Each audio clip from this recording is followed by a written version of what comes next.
Yes, those 6 million damage blooms in the thumbnail are actually real. Well, at M6 that is. But even at M0 she can easily do 500,000 damage every 4 to 5 seconds, while being off field, without her signature. And she's cute too. May I introduce to you Vivian Banshee.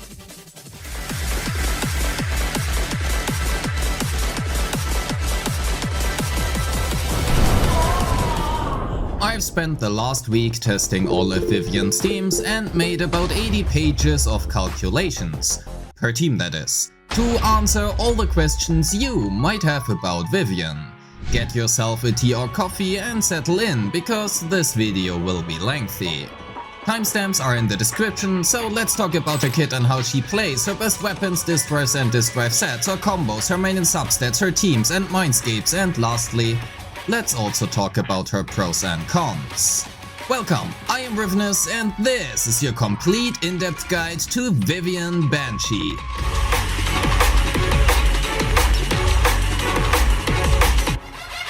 Vivian is an ether of field anomaly DPS whose playstyle is centered around building up her unique resource called Guard Feathers.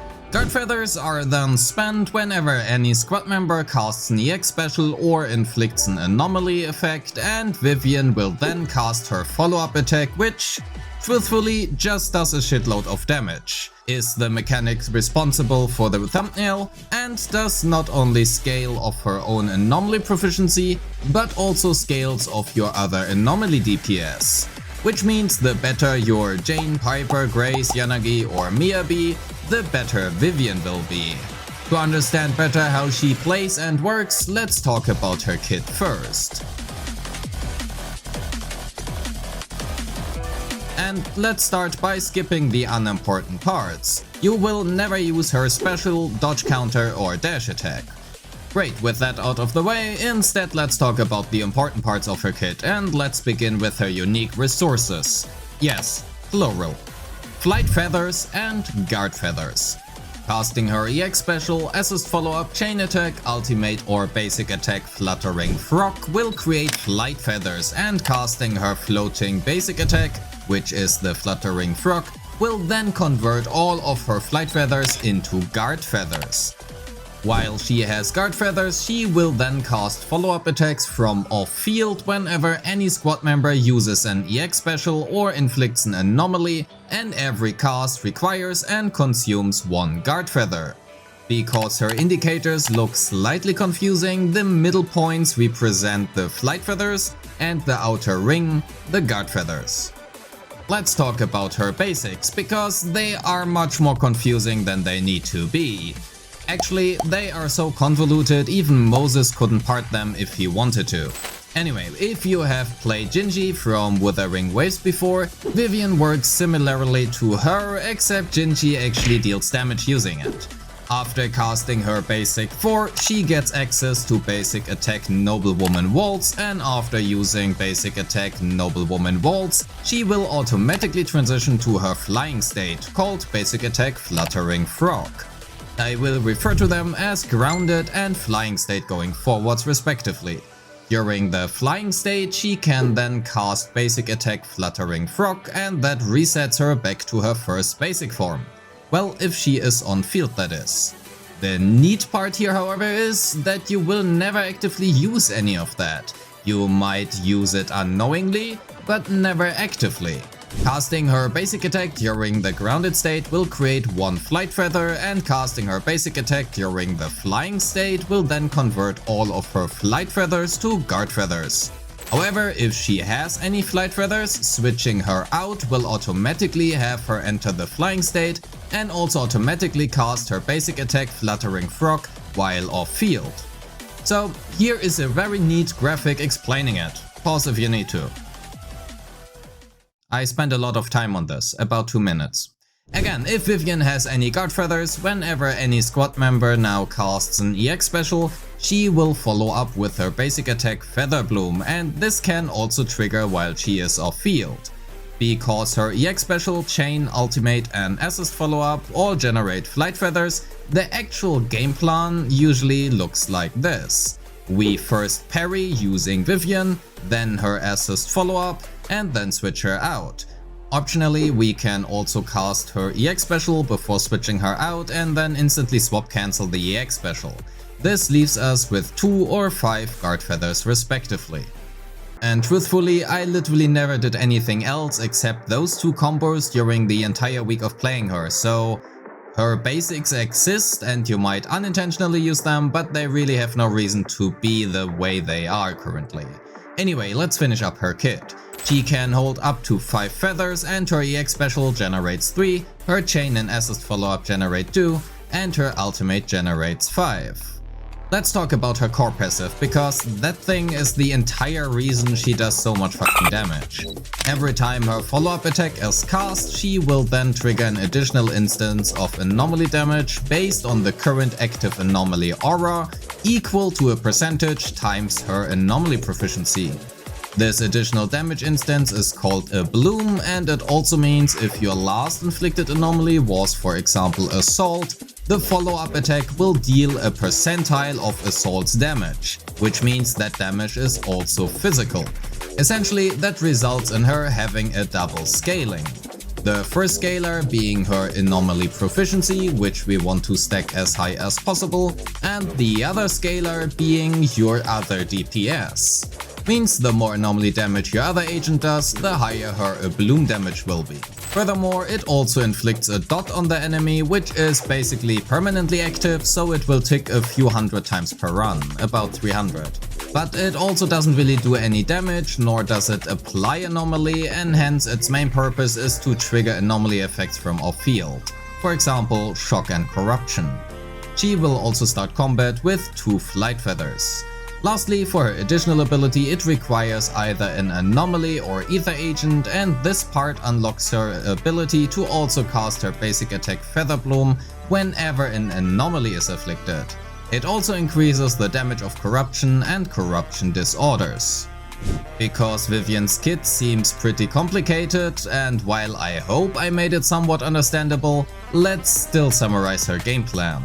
We use an assist follow-up or quick assist to get her on the field, then use her EX special to generate feathers and instantly switch her out again. If we used an assist follow-up, we can skip the EX special part. However, we can also use it simply and just leave with 5 feathers. We use her ultimate and chain attacks to maintain her stacks whenever we are out of stacks, and for example, do not have her EX special or another opportunity to get her on field with, for example, assist follow-ups. However, you can still use your EX special whenever you see fit. Before we continue, there are some important remarks I want to make. First up, casting an EX special without an active anomaly aura on the enemy will still consume 1 guard feather, but not trigger a bloom. This is because it technically triggers Feather Bloom, and the Feather Bloom then triggers a bloom, but because there is no anomaly aura on the enemy, a bloom cannot actually trigger. Means to optimize her blooms and hence her damage, save your EX specials until the enemy is affected by an anomaly. Secondly, during her grounded state, which is indicated by her glowing and the umbrella being open, she cannot move. Furthermore, dashing or dodging will cancel this state. Third, if you idle within her flying state for too long, she will automatically exit the state and not convert any feathers even when switching her out. This results in you being unable to trigger a bloom. However, I also don't really see why you would literally go AFK during combat, so this one doesn't really matter too much, I suppose. For her skill priority, since 50 to 70% of your entire damage comes from a bloom and hence your core passive, depending on the team, we want to focus first and foremost on her core, then her basic attack into assist, into EX special and chain, and lastly dodge. In fact, you can probably leave dodge at level 1, and since I personally found myself using her assist follow-ups extremely frequently, the additional days is very helpful. Now the part you are all here for anyway, the weapons. But before that, pause the video now and leave me a comment on which ZZZ character has the best design in your opinion. For me, it is Bernice, it's Bernice. While I did calculate every single team and the overall results are different in terms of numbers, there is a clear takeaway. Since we want to stack AP on her and her weapon gives like 210 of it, it is to no one's surprise it being her best in slot. However, Weeping Gemini is surprisingly to no one, given how much AP it gives, her next best choice, which is great news for all of you free-to-play players out there. Fusion Compiler is super awkward to play, and even if it in theory can rank okayish, I would definitely not recommend it over, well, probably literally any other choice. Electro Lip Gloss is surprisingly not that great this time because, well, all she wants is AP and Rainforest Gourmet exists, but since Weeping is free and literally her second best choice, why would you take another weapon? But Riv, what about Time Weaver? Yes, don't you worry, I did not forget about it. Time Weaver has had a bug where the anomaly buildup provided was actually generic buildup and not electric buildup, despite the description. Unfortunately, this has now finally been patched, and that heavily impacts how well Time Weaver performs on her. This also means her choices of weapon do basically not change between any of the teams, as Weeping Gemini continues to be her second best choice, even if the percentiles change. I also want to note how I assume Astra for these calculations, you will see later during the team section on why that is, and using especially Nicole or a stunner like Trigger can change the weapon rankings by quite a bit, so keep that in mind. An example here being Weeping Gemini, which gets closer to 3 stacks average than 4 stacks if played with a stunner. Before we get to her sets, main and substats, let's quickly reiterate so we are all in the same boat. Compared to many other anomaly agents, she does not really have diminishing returns on anomaly proficiency. This means hitting 600 or technically even 700 AP on her is indeed viable, but the more AP you have, the more you shift her damage away from herself and towards your other carry. Except for Grace, about 1/3 of the total bloom damage is from herself, which does have diminishing returns for AP.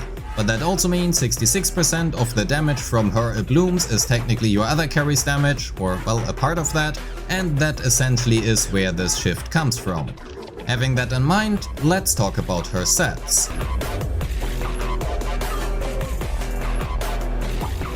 For her disk drive sets, we are definitely looking at a 4-piece Phaethons paired with either a 2-piece Freedom or Chaos Jazz in the best case. However, any 2-piece choice of Hormone, Astral Cortic Metal or even Puffer does well enough.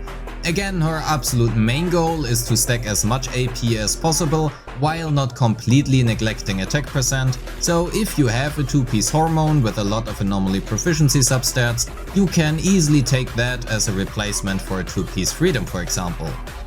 These are the main sets for the other teams, again pretty similar, but pause if you want. For her main stats, we are definitely looking at a non-negotiable anomaly proficiency in slot 4, ether damage in slot 5, and for slot 6 I personally would recommend anomaly mastery, but attack percent works out as well. Not only on my sheets, but also in actual gameplay tests. I do want to say, however, that anomaly mastery feels much smoother to play, and unless you have her Mindscape 2, at which point attack percent can actually be better, however that is only the case if played with Astra. Regardless, attack percent in slot 5 works too and is also her best choice at Mindscape 6. Here are the main stat calculations for the other teams, and again, while they are extremely similar, pause if you need to. For her substats, I was lazy and I only did Jane, so here you go. Please keep in mind the actual values change depending on your team, environment, Mindscapes, weapon and also your actual current build, so don't take these at face value. Generally speaking, focus first and foremost on anomaly proficiency. Any attack percent roll is fine as well, but all other offensive stats we have are very low value. Again, your goal should mainly be to stack as much AP as possible. Before we talk about her teams, let's cover her Mindscapes. And they change too depending on your team. Quite a bit actually. Vivian's M1 does not only give some quality of life by regenerating additional flight feathers, but also increases all anomaly and disorder damage by 16%, which is nothing to scoff at. This does not only boost her own damage, but also the damage of your other carry, which again will also be your own damage. So it's like double dipping basically. And well, it is one of the better M2s we have had so far. The same, however, cannot be said about her Mindscape 2. In fact, it is probably the best M2 we have in the game so far. While it is an insane 30% damage gain for Yanagi, Grace and Miyabi teams, her M2 comes out at a whooping 42% for Jane. Not only does it give a normally build-up rate and 15% res ignore for Vivian's blooms, the AP scaling on them also goes up by 30%, making any AP roll much more valuable. Her M3 and M5 exist, but just barely. Her M4 will guarantee her feather blooms and flying state basic attacks to crit and also grant her 12% combat attack. I know what you are thinking, no, this does unfortunately not make crit Vivian viable. However, on top of that, she starts also the battle with 5 guard feathers, which is honestly a very nice quality of life and also an actual damage gain. For Jane, this results in a fair 12% gain, but for other teams such as Miyabi, Yanagi or Grace, this goes up to 20%, which makes this an actually good Mindscape for these teams. Lastly, her M6, and oh boy, you know where the thumbnail screenshot comes from. 6 million damage nuke, and if you were to optimize this, you can reach up to 12 million, I'm actually quite sure about that. For reference, 12 million would instantly delete the first 8 health bars of the Corruption Complex in Deadly Assault. Anyway, it is probably the most nukey Mindscape in the game, also in terms of text.